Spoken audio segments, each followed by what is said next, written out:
साथियों नमस्कार। यदि आप संघी पैतरों को समझना चाहते हैं तो रविशंकर प्रसाद के चरित्र को समझिए। आपको हर स्वयंसेवी का मुखौटा उतरा नजर आएगा।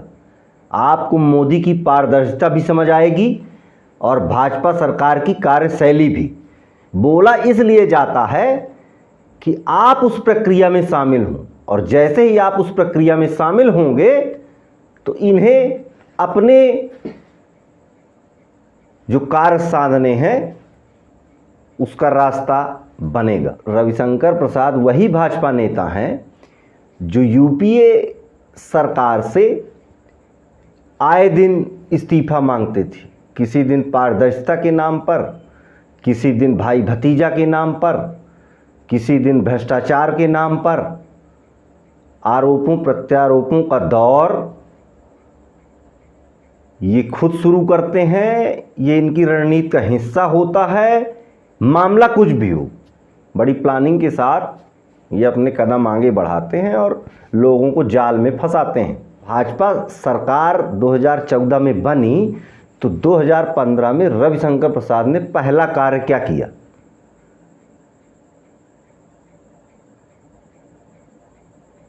हमेशा भाई भतीजेवाद से लड़ते रहे और 2015 में अपने नाकारा बेटे आदित्य शंकर को सुप्रीम कोर्ट का स्थायी वकील नियुक्त करवाया।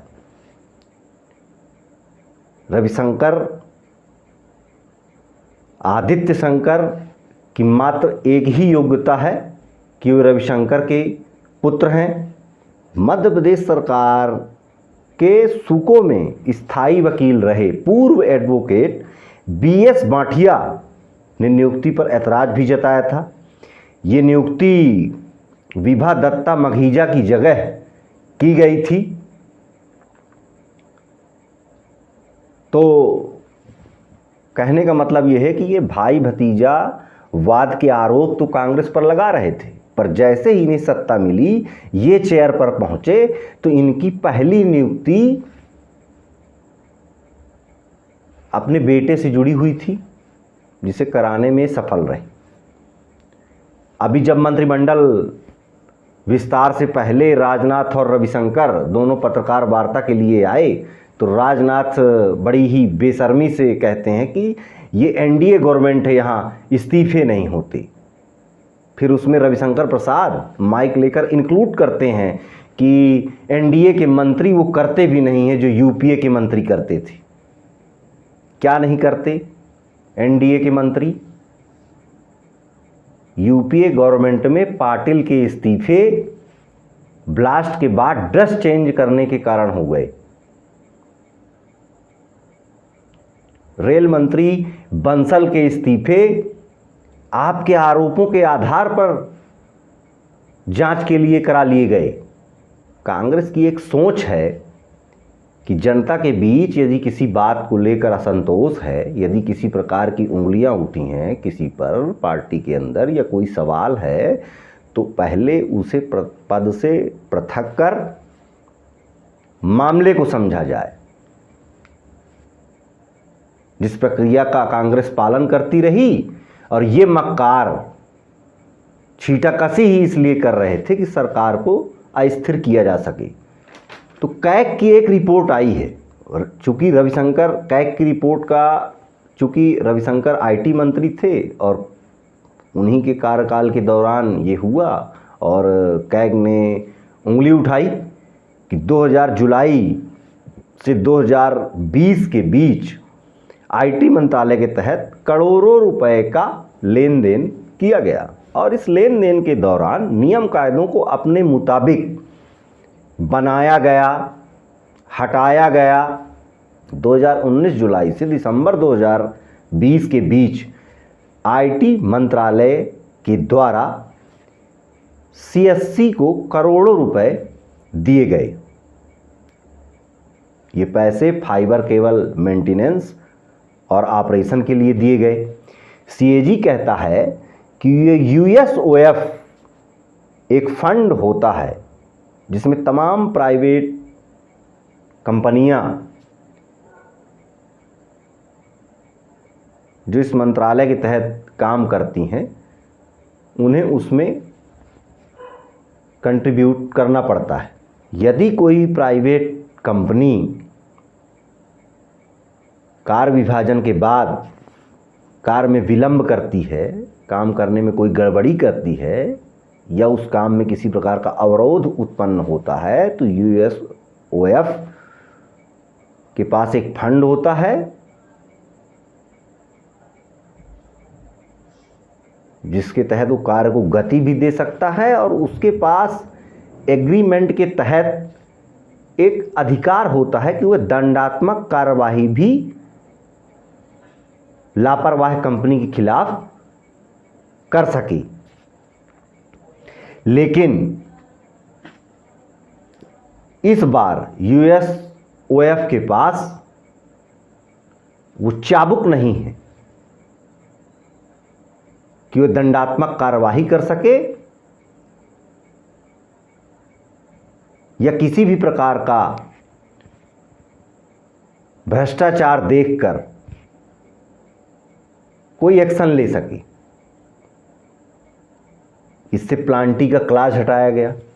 ये क्लाज हटाने की प्रक्रिया पुरानी है। राफेल डील में भी एक एंटी करप्शन क्लाज हटाया गया।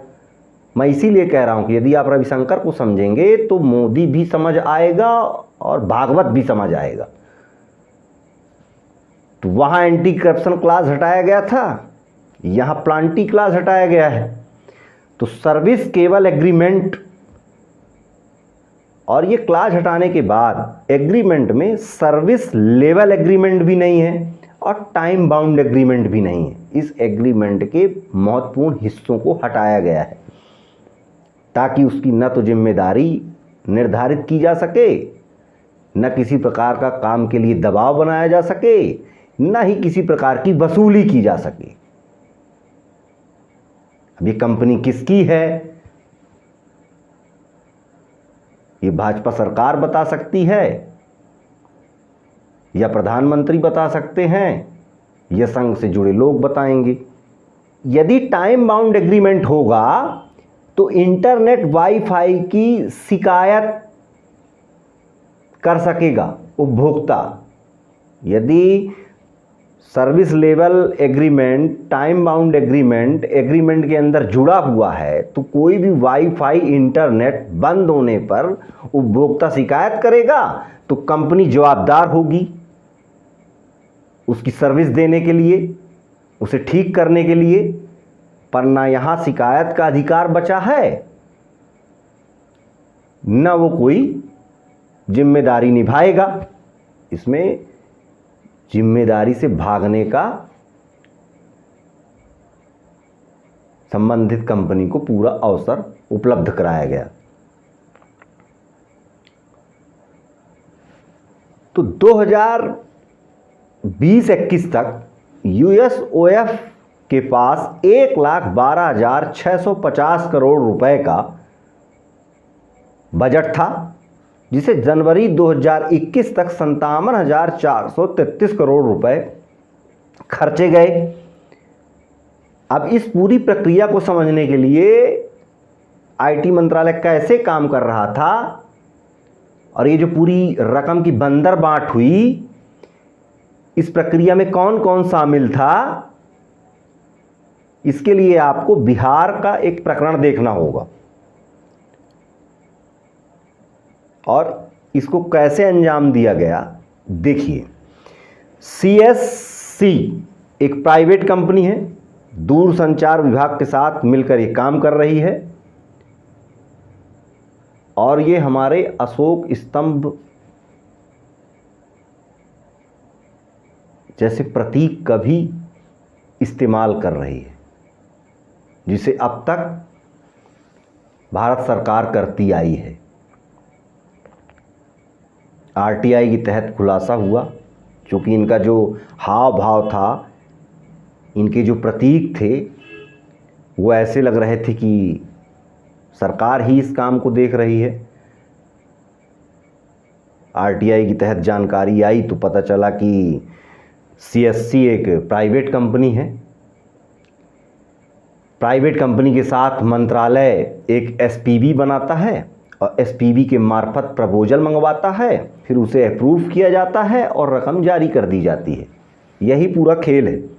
बिहार के लिए fibre to home FTTHH fix fibre to home 13 सितंबर 2020 में एक प्रपोजल आता है। 630 करोड़ रुपए का एक प्रपोजल मंत्रालय में आता है, जिसे पायलट प्रोजेक्ट के नाम से भारत सरकार बिहार में लागू करना चाहती है, जिसका इनॉग्रेशन प्रधानमंत्री आनन फानन में करते हैं। प्रपोजल आने के बाद 6 दिन 13 सितंबर 2020 को प्रपोजल आया। 6 दिन बाद 19 सितंबर 2020 को DCC डिजिटल कम्युनिकेशन कमीशन ने अप्रूव किया और 15 अक्टूबर 2020 को नॉमिनेशन बेस पर बिना किसी टेंडर प्रक्रिया का पालन किए DCC पत्र जारी कर खुद CSC को काम के लिए बिहार में आमंत्रित करता है। 23 नवंबर 2020 को मोबिलाइजेशन एडवांस मांगा गया और सरकार और कंपनी के बीच अब तक कोई एग्रीमेंट नहीं हुआ। एग्रीमेंट से पहले ही 23 नवंबर 2020 को 30% एडवांस मांगा गया, जिसे USOF के एडिशनल एडमिनिस्ट्रेटर ने पत्र लिखकर यह चेताया कि एग्रीमेंट के पहले हम कोई पेमेंट नहीं कर सकते। इस पत्र के बाद चूंकि ये एडिशनल एडमिनिस्ट्रेटर थे, इनके ऊपर भी एक एडमिनिस्ट्रेटर थी अंशुली आर्या, जो दूसरे दिन इन्हें आदेश जारी करती हैं कि प्रधानमंत्री इस योजना का इनॉग्रेशन कर चुके हैं और तत्काल इसमें एडवांस जारी कर दिया जाए और एग्रीमेंट होता रहेगा। दूसरे दिन 24 नवंबर को 189 करोड़ रकम रिलीज कर दी जाती है।